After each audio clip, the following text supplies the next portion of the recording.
नमस्कार दोस्तों, BNA network के यूट्यूब चैनल पर आपका स्वागत है। मैं हूं कुलभूषण। क्या 2024 लोकसभा चुनाव से पहले द केजरी फाइल्स रिलीज होगी या नहीं? केजरी फाइल्स का मतलब है जितने भी दिल्ली सरकार में घोटाले हुए हैं या कार्य हुए हैं या अरविंद केजरीवाल द्वारा जो भी घटनाक्रम किए गए हैं, क्या वो फाइलें जनता के सामने उजागर होंगी या नहीं? सबसे पहले 49 दिन की सरकार बनाने वाला केजरीवाल, अपने आप को देश का सबसे कट्टर ईमानदार व्यक्ति बताने वाला केजरीवाल, आज सबसे बड़े घोटालों में फंसा हुआ है। केंद्र सरकार और दिल्ली सरकार में जो टकराहट है, जो एक दूसरे के प्रति टकराहट के भाव पैदा किए जाते हैं, क्या वो केजरीवाल ये सिद्ध कर पाएगा कि 2024 में वो प्रधानमंत्री पद का दावेदार है? या केंद्र सरकार या जांच एजेंसियां ये तय कर पाएंगी कि केजरीवाल की सरकार में घोटालों पर घोटाले किए गए हैं? केजरीवाल के दो मंत्री सत्येंद्र जैन और मनीष सिसोदिया पहले ही जेल में हैं। हाई कोर्ट द्वारा जमानतें रिजेक्ट की जा चुकी हैं, लेकिन केजरीवाल और उसके साथी आज भी अपने आप को कट्टर ईमानदार बताते हैं। तो 2024 का जो लोकसभा चुनाव है, उससे पहले क्या केजरीवाल की वो गोपनीय फाइलें जनता के सामने आ पाएंगी, जिसमें केजरीवाल खुद तो कहीं फंसता हुआ नजर नहीं आ रहा है, लेकिन उसकी सरकार में जो भी घोटाले हुए हैं, क्या वो जनता के सामने आ पाएंगे? अब ये विषय जांच एजेंसियों पर निर्भर करता है कि वो कितनी जल्दी केजरीवाल की फाइलों को रिलीज करें। आबकारी नीति सबके सामने अब ये बात आ चुकी है कि मास्टरमाइंड इसमें मनीष सिसोदिया है। क्या जानबूझकर मनीष सिसोदिया ने यह इल्जाम अपने सिर पर लिया है, या केजरीवाल के कहने पर ये सारे काम किए गए हैं? जैसा कि जांच एजेंसियों ने अब तक कोर्ट को बताया है कि मनीष सिसोदिया मास्टरमाइंड है, लेकिन ये सारी बैठकें केजरीवाल के द्वारा की जाती रही हैं। जो भी योजनाएं बनी हैं, जो भी दक्षिण की लॉबी को फायदा पहुंचाने की कोशिश की गई है, ये सारा का सारा खेल केजरीवाल ने किया है, ये तय है। लेकिन मनीष सिसोदिया अभी तक मुंह खोलने को तैयार नहीं है। उधर सत्येंद्र जैन हवाला कांड में बहुत बुरी तरह फंसा हुआ है।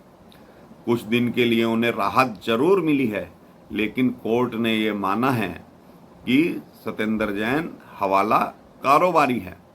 ये चाहत किस लिए बढ़ी कि घोटाले दिल्ली सरकार में होते रहे हैं? आम आदमी पार्टी को राष्ट्रीय पार्टी का दर्जा दिलाने के लिए केजरीवाल खुद को प्रधानमंत्री पद का दावेदार मानते आ रहे हैं। ये बात अलग है कि 2014 में नरेंद्र मोदी के सामने जब वाराणसी में चुनाव लड़ने गए थे तो मुंह की खाकर आए थे। उसके बाद उन्होंने नरेंद्र मोदी से टकराने का रास्ता छोड़ दिया था। लेकिन अब जैसे जैसे 2024 का चुनाव आ रहा है, नरेंद्र मोदी के खिलाफ केजरीवाल हमलावर हैं। चाहे अध्यादेश का मुद्दा हो, चाहे कोई और मुद्दे हों, वो निरंतर अब नरेंद्र मोदी पर हमला कर रहे हैं। फर्जी डिग्री का मामला, हिंडनबर्ग का मामला, अडानी का मामला, इस पर केजरीवाल खुलकर मोदी पर हमलावर हैं। लेकिन केजरीवाल अंदर से ये जानते हैं कि वो बहुत बुरी तरह से फंसे हुए हैं। शीश महल प्रकरण में कोई भी ऐसी जांच अगर हो जाती है जो सीबीआई ईडी करेगी, तो उसमें निश्चित ही केजरीवाल जेल जाएगा, क्योंकि ये सारा मामला केजरीवाल से जुड़ा हुआ है। इसमें पीडब्ल्यूडी या कोई और विभाग बाद में आते हैं, लेकिन ये मुद्दा शीश महल प्रकरण केजरीवाल के निवास से जुड़ा हुआ है। ऐसा इसमें हो ही नहीं सकता कि केजरीवाल को कुछ मालूम ही ना हो। तो अध्यादेश का मुद्दा केजरीवाल इस वक्त उठाकर पूरे देश में घूम रहे हैं। कोई भी मुख्यमंत्री हो, किसी भी प्रदेश का मुख्यमंत्री हो, केजरीवाल अपने बचने के लिए उनका दरवाजा खटखटा रहे हैं। कभी लालू का खिलाफ बोलने वाले केजरीवाल आज लालू के लड़के से हाथ मिला चुके हैं। कांग्रेस के खिलाफ बोलने वाले केजरीवाल कांग्रेस की शरण में हैं। अन्य लोग जो राजनीतिक दलों से आते हैं उनके खिलाफ भी केजरीवाल खुलकर बोलते रहे हैं, लेकिन आज जेल जाने के डर से वो उनकी शरण में पहुंच रहे हैं। तो इसका मुख्य कारण यही है कि अध्यादेश से उनको कोई लेना देना नहीं है, लेकिन जो पावर सुप्रीम कोर्ट ने केजरीवाल को दी थी उसकी वजह से वो बच सकते थे। लेकिन 7 दिनों के भीतर ही केंद्र सरकार ने जो अध्यादेश लाकर केजरीवाल की पावर फिर से खत्म कर दी, उससे केजरीवाल के अंदर बहुत ही घबराहट है। दिल्ली में कोई ऐसा विभाग नहीं है जिसमें कोई घोटाला ना हुआ हो। यमुना सफाई का मसला हो, दिल्ली जल बोर्ड निगम हो, बिजली की सब्सिडी हो, आबकारी विभाग में घोटाला उजागर हो ही चुका है। पोस्टिंग और ट्रांसफर के मामले में भी ये लोग उगाही करते रहे हैं। आबकारी नीति में जो आबकारी कमिश्नर थे, जब उन्होंने मनीष सिसोदिया और केजरीवाल की बात मानने से इनकार कर दिया राहुल सिंह ने, तो उनका ट्रांसफर कर दिया गया। अपनी मनमानी पॉलिसी लागू की गई। इसी तरह अन्य विभागों में भी केजरीवाल अपनी चलाते हैं। ये बात अलग है कि उनके पास कोई विभाग नहीं है, लेकिन कोई विभाग ना होते हुए भी वहां उस प्रदेश का मुख्यमंत्री प्रथम जीओएम की बैठक करने वाला प्रथम व्यक्ति होता है, क्योंकि बिना उसकी सहमति के कोई भी मुद्दा, कोई भी विषय पास नहीं हो सकता। तो इसी वजह से केजरीवाल कोई विभाग अपने पास ना रखते हुए भी सारे गलत काम करवाते रहे हैं। रामलीला के मैदान में जब उन्होंने ये बात कही कि मेरे पास तो 100 मनीष सिसोदिया हैं, यानी कि केजरीवाल जानते हैं कि बिना भ्रष्टाचार किए हुए ना तो वो अपनी पार्टी को राष्ट्रीय लेवल तक पहुंचा सकते थे, और ना ही बिना पैसों के कोई भी पार्टी चुनाव लड़ सकती है। चुनाव लड़ने के लिए पैसे की बहुत ज़रूरत होती है। इसी वजह से केजरीवाल ये कार्य करवाते रहे हैं।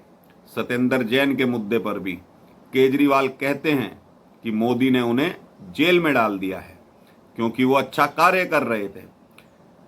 तो ये बात जनता के सोचने का विषय है। क्या मोदी या केंद्र सरकार इन छोटे छोटे व्यक्तियों को जेल में इसलिए डालेगी कि उन लोगों से केंद्र सरकार को कोई खतरा है? ऐसा नहीं है। लेकिन ये केजरीवाल अपने आप को कट्टर ईमानदार बताने वाला नटवर लाल की तरह कार्य कर रहा है। 8-8 लाख रुपए के जो पर्दे लगवाए गए हैं शीश महल में, वो पैसे कहाँ से आए? सुनीता केजरीवाल जो अरविंद केजरीवाल की धर्मपत्नी है, उन्होंने जो शीश महल के लिए खरीदारी करी, वो पैसे कहाँ से आए? कौन उनके साथ गया था खरीदारी करने?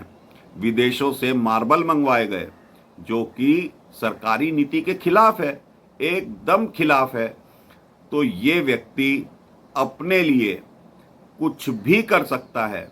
शपथ पत्र बांटने वाला केजरीवाल कहता था कि मुझे 2 कमरे का फ्लैट चाहिए, गाड़ी नहीं चाहिए, कोई सुविधा नहीं चाहिए।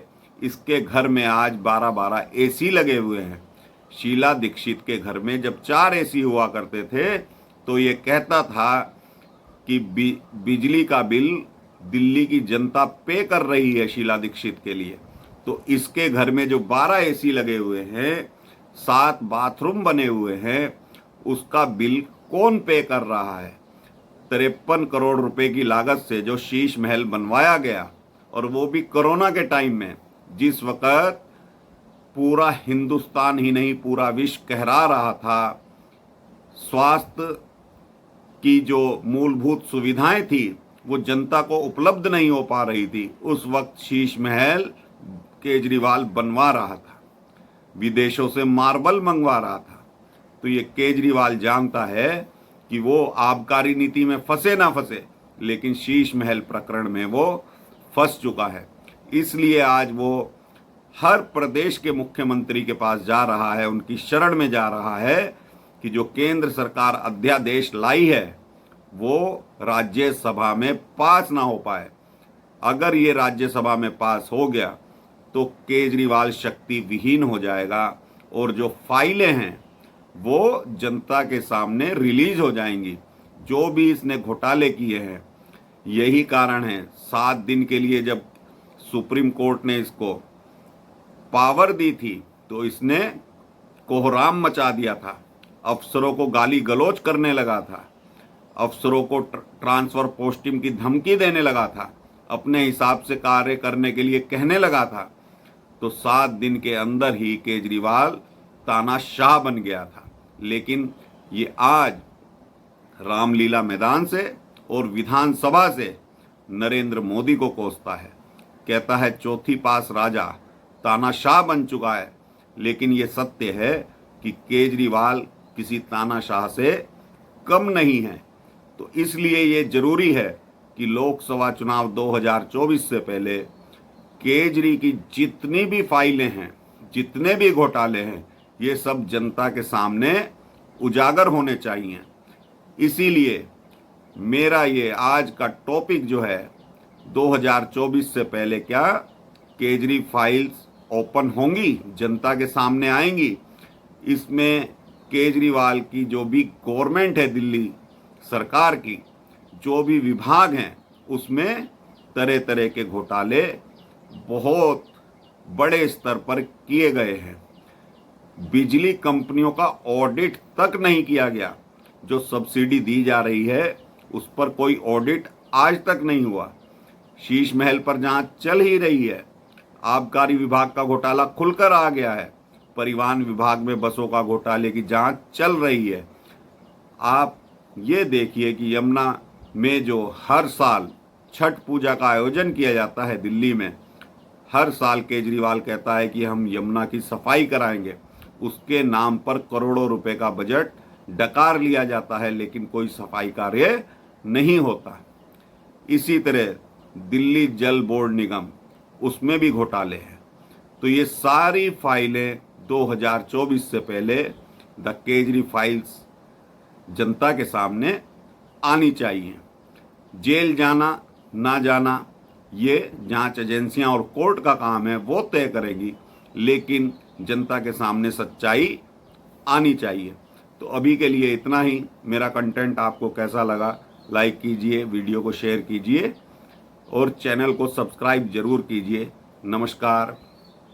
भारत माता की जय।